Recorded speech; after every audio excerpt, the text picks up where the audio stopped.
Executive Chef Nicholas Armstrong from Siro's restaurant at 885 2nd Avenue in Manhattan, and this is how to prepare seared beef tongue. Okay, so the first thing we're going to do here is we're going to go ahead and we're going to make a spiced dry rub. And I have several ingredients here. Okay, the first one, this is a feu de sel. This is 3 tablespoons. Nice sea salt here. 2 tablespoons of black pepper, 1 tablespoon of ginger powder, 1 tablespoon of Chinese 5-spice, 1 tablespoon of garlic powder, 3 tablespoons of cayenne pepper, 1/2 tablespoon of ground clove.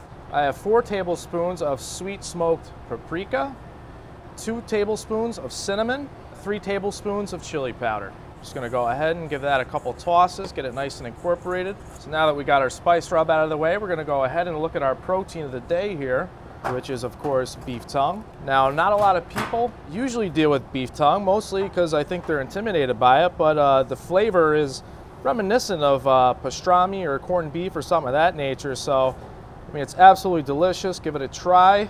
Okay, the first thing I'm gonna do is a little bit of fabrication here. I'm gonna remove this outer layer of the tongue itself. It's a little tough, so make sure your tongue is dried out so it doesn't slip around on you. Just get right under there with the knife.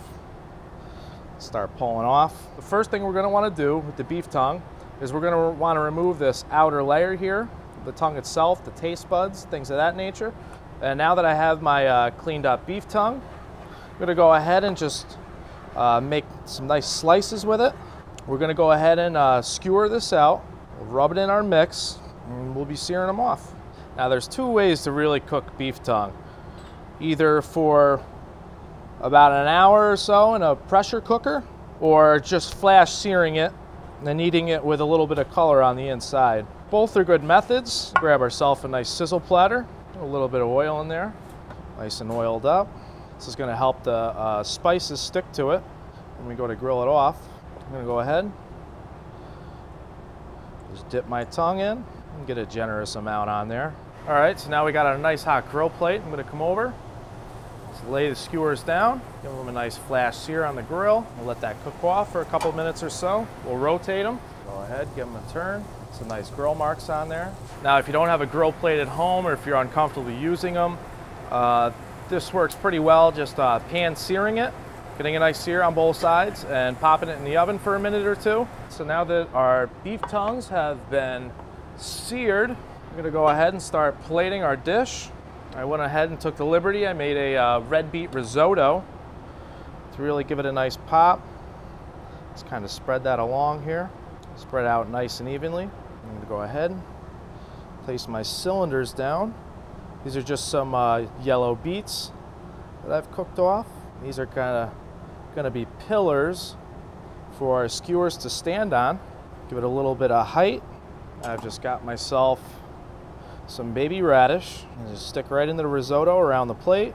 Anywhere it fits is good. You could also do this with pickled vegetables if you want to add some flavor.